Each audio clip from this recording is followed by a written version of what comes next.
so I got a new battery, a bigger one. It actually barely fits, but it's actually on some models it came with a 100 AH.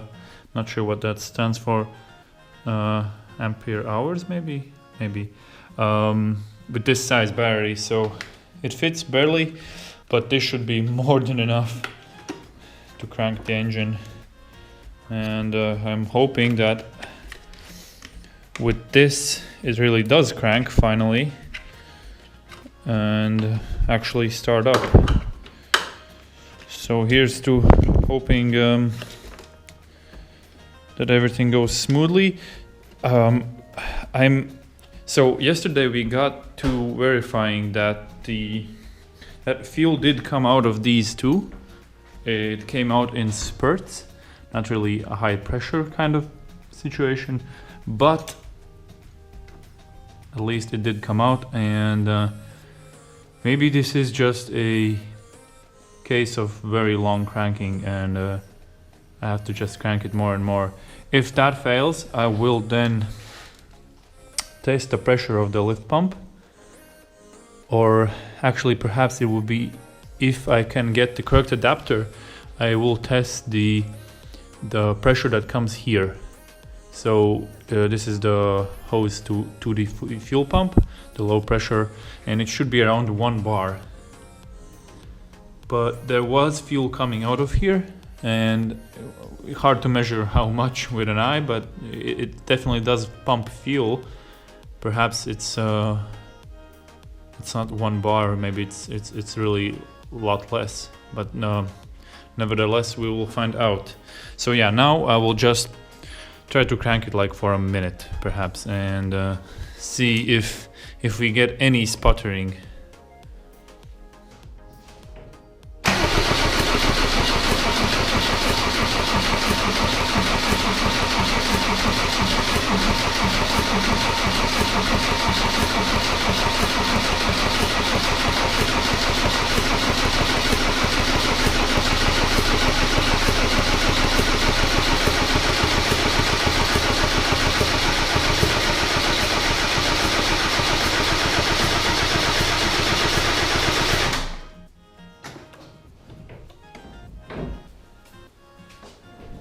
Alright, so the starter is burning up. That's to be expected. Maybe it's maybe it's some oil that got in there.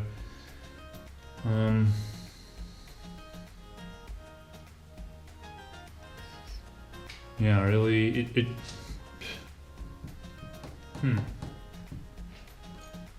This is full of fuel, obviously, and this doesn't seem to be.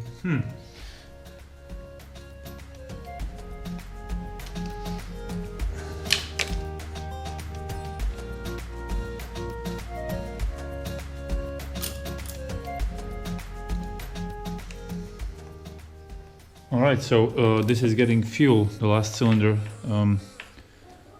There seems to be some fuel in there, so that's good, that's a good sign. But it didn't really want to start. It became, the cranking did become a little bit faster, but did not want to start. Alright, let's crank some more.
So that was fucking scary.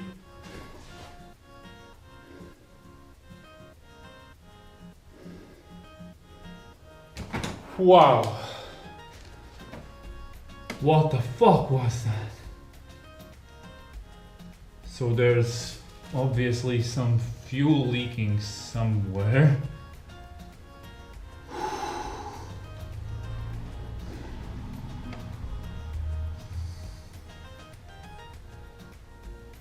Wow. Ooh.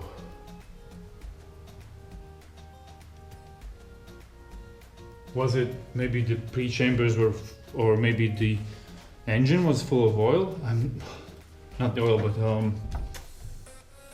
but fuel, and it was just running away. But if it was running away, I couldn't. No, wait. What was that? Wow, that was bad for the engine. That was like max RPM, straight off the bat. Damn. Stop.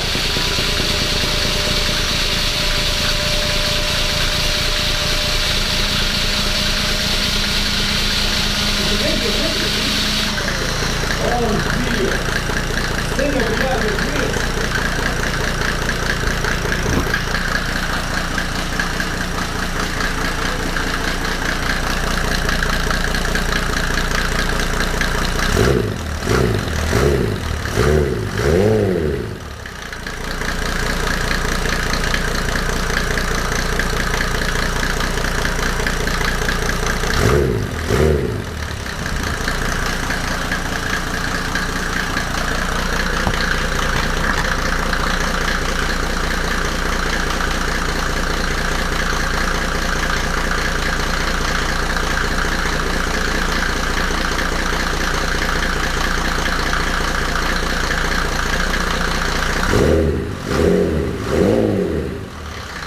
Alright, so lesson learned. I am a bit dumb, so I had the throttle a bit pushed down previously, and that was what caused it to idle so high. And I thought it actually was like over revving the engine or something, but it probably was like, so it was somewhere here, so it probably was like what, 2000 RPMs without an intake manifold, and probably just sounded that scary because yeah, it was loud.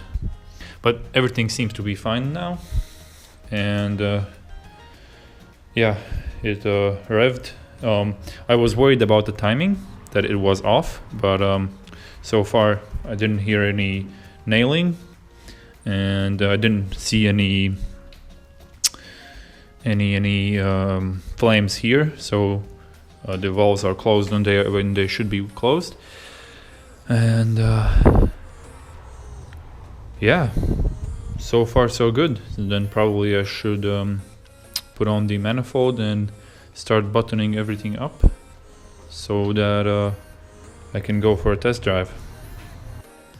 I've buttoned up a few things, so I installed the belt, the lower and upper radiator hoses, so all the hose connections are now on, and the airbox. So this is just the stock airbox that comes in this car, but with this engine, just the NA version, or a 605 NA. So here's the part number, and this rubber elbow is from the donor car, so the 210, and this diameter is a bit smaller for the box, so I just cut up a old rubber tube, fitted it around the plastic, and then slid over this tube, making so it's nice and snug now.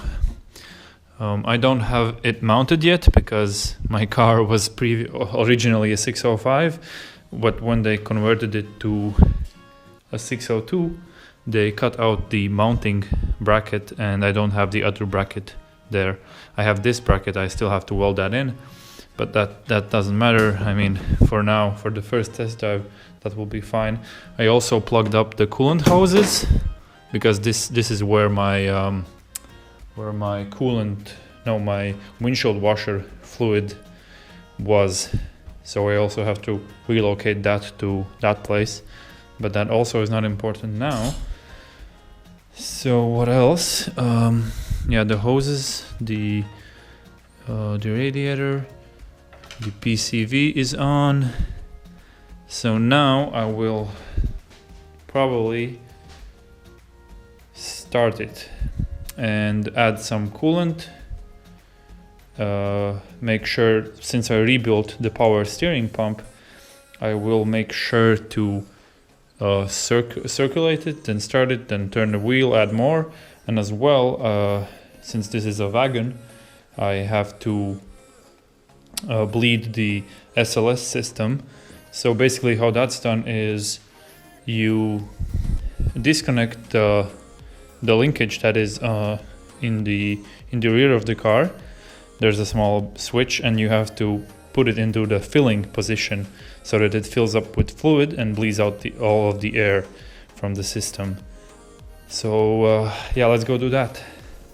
All right, so this is the linkage. So basically this is how you control your ride height in the back. So by basically this little arm tells the car when it's level. So when this is level, the fluid is just circulating. When your car drops, because this is connected to the sway bar, when the car drops, this little lever drops down, opens a valve, and fluid starts filling up, raising the car back to the normal position. Okay, so here's my approach to the throttle cable. So what I did is, what I've seen many people do is delete the fuel preheater and just cut out a bracket, weld a flange on it, and then, so the idea is that my wire will come here, loop around here, into here, then this will be its stop point, and then it will just simply actuate this lever. So there's two ideas here. So one idea is just have this part connect to the throttle to the bike cable and just run it there, or the other is to replace this whole assembly, this whole wire. But one issue that I'm running into currently is that the other side where the cable comes out is, wait, I'll show you actually. So this is my problem right now. The nut that is holding on the cable it's rubber or plastic, but it's soft like rubber, and I can't really get it loose. So I've soaked it. If I get it loose, then I will probably replace the whole cable with the bike shift cable. If not, then I will just splice into it, and it will be a good kind of temporary solution. And the idea is that so wait, I can just so this little grommet comes out, and then it's just a simple cable with a blunt end. So that's the same as a bike cable. I will just have to trim out the blunt end, and then I will be able to fit this whole plastic part with the bushing into the stock pedal assembly. So yeah, if I get you know what, I don't even need to get it out actually. Yeah, it can stay there. Well, never fucking mind. Well, let's start from here. So you can order these joints from anywhere. This is an aftermarket part.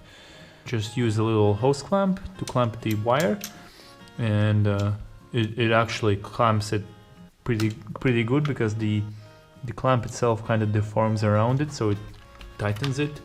So next up, the blanking plate. It's not screwed down all the way yet, but yeah, here it would be perfect to have some kind of a threaded insert that would pass through, and then you would screw both ways. Those can be found, but I haven't gotten one yet. Then as well, if you do not want to use this kind of connection here, you can get crimp on thread, bolt thread. So it crimps on, and it has a just like this. It basically gives you a thread onto which you can just screw this joint on. And by the way, this is just basic. This is a cable from a bicycle gear mechanism. So it's a bicycle brake cable. Yeah, that's what it is. So anyway, yeah, we can play around with the length here, but that isn't important.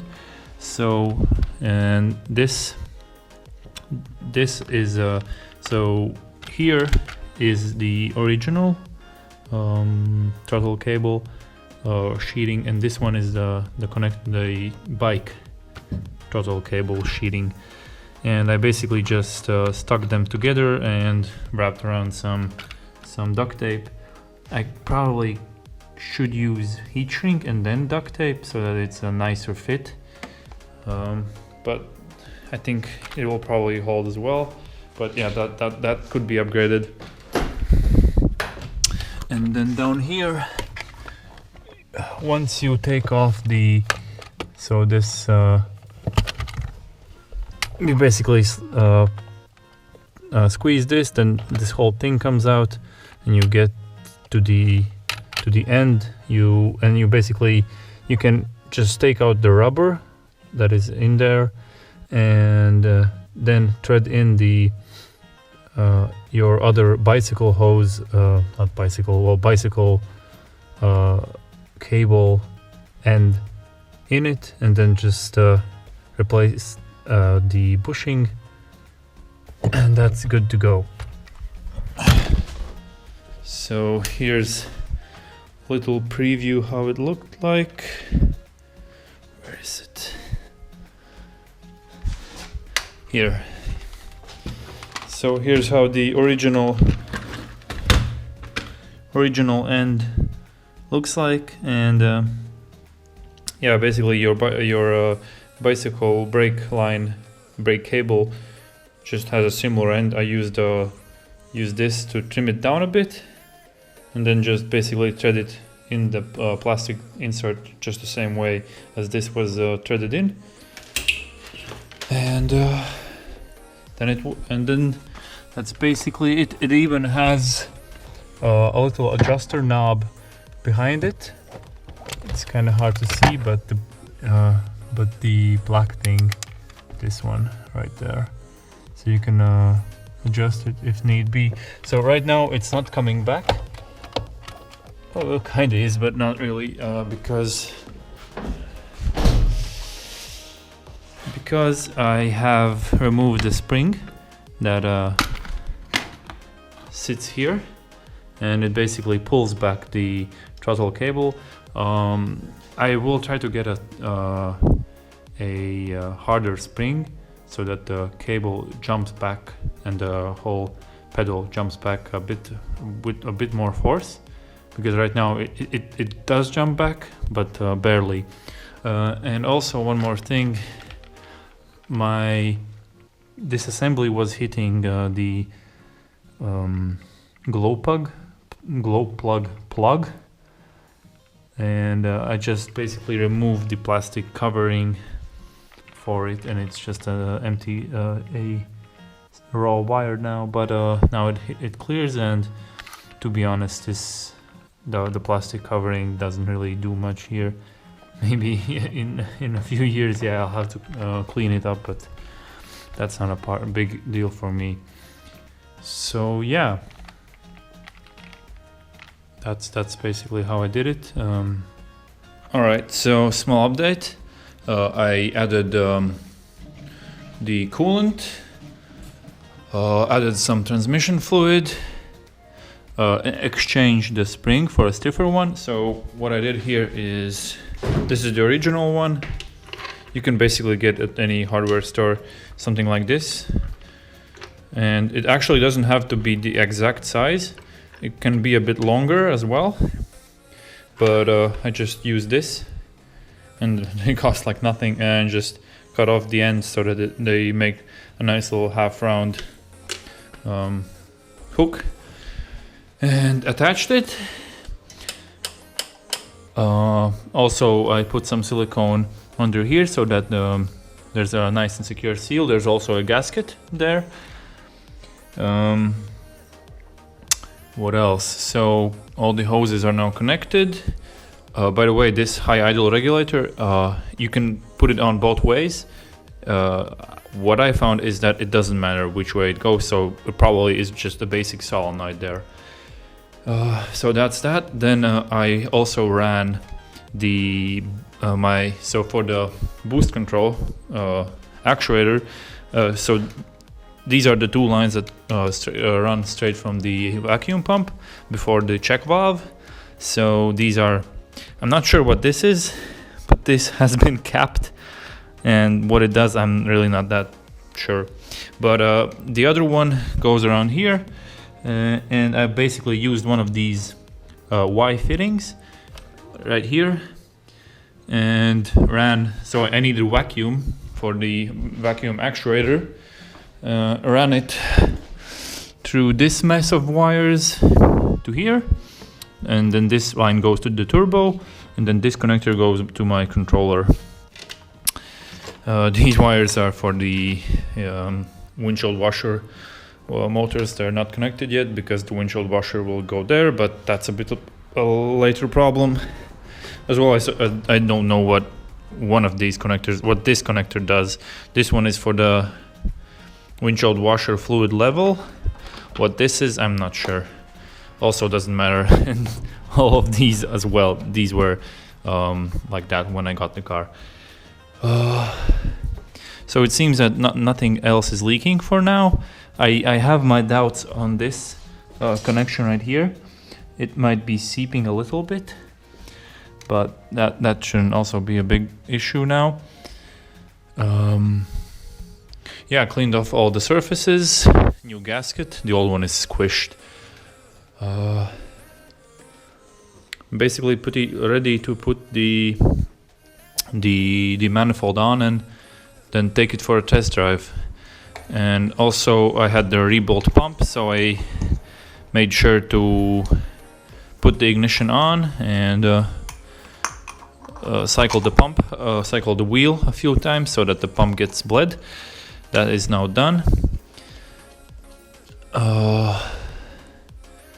And what I found is that, so you have to be pretty precise in the movement here, because it starts like right, there's no dead space here. So once this starts moving, it's already raising the RPMs. So you have to be pretty precise. I found that with my solution, perhaps so I can't get really 100% travel. I can get like 80, 85, maybe, no, actually more. So like 90% travel. And so it's either I sacrifice a bit of, so either I don't get the full throttle here, or to get the full throttle here I have to keep this a bit like pushed down, so like it's pushing to the throttle. But that shouldn't be a big issue anyway. That's something I wanted to test so that's why I started it up. So yeah, you have to have it pretty precise here. And probably missing some stuff, but yeah, all the lines are connected, and I checked for leaks. There didn't seem to be any major ones, so nothing dripping. And I still have to calibrate the TPS, but that's that's a quick thing to do. So yeah, so now I'll put on the manifold, wire up the intercooler, and then start her up. Also, it seems that I rebuilt the pump, the power steering pump, which also regulates the SLS system correctly. I didn't even bleed it yet, but it raised the car already a bit. So perhaps, ideally the system is self-bleeding, but you could help it and bleed it on your own. That's what I'll probably do. But it's good to see that it functions and raises the car at least to this level.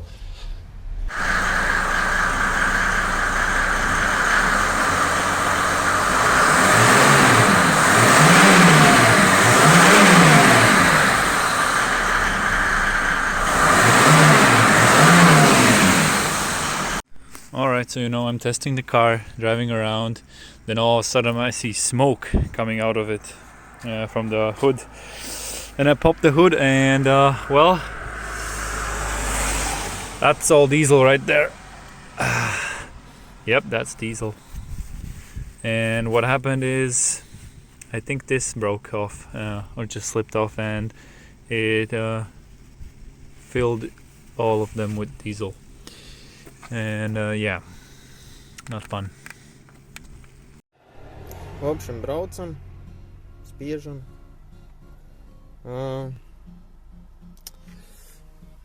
Jā.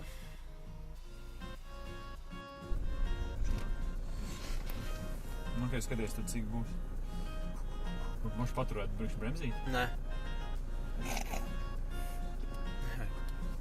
Sako nedos. Ja normāli, kā arnieks nedos.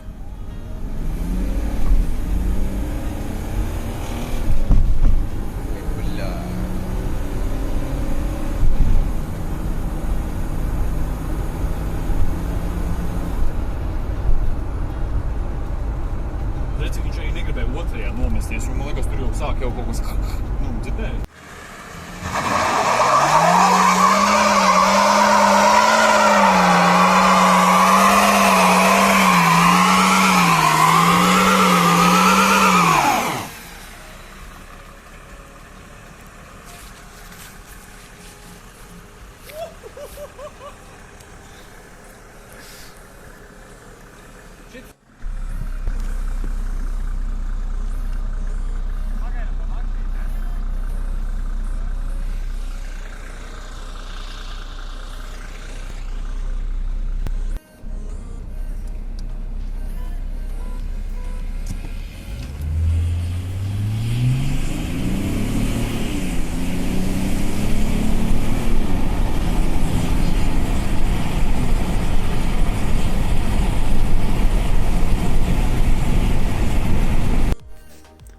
So this is the free play in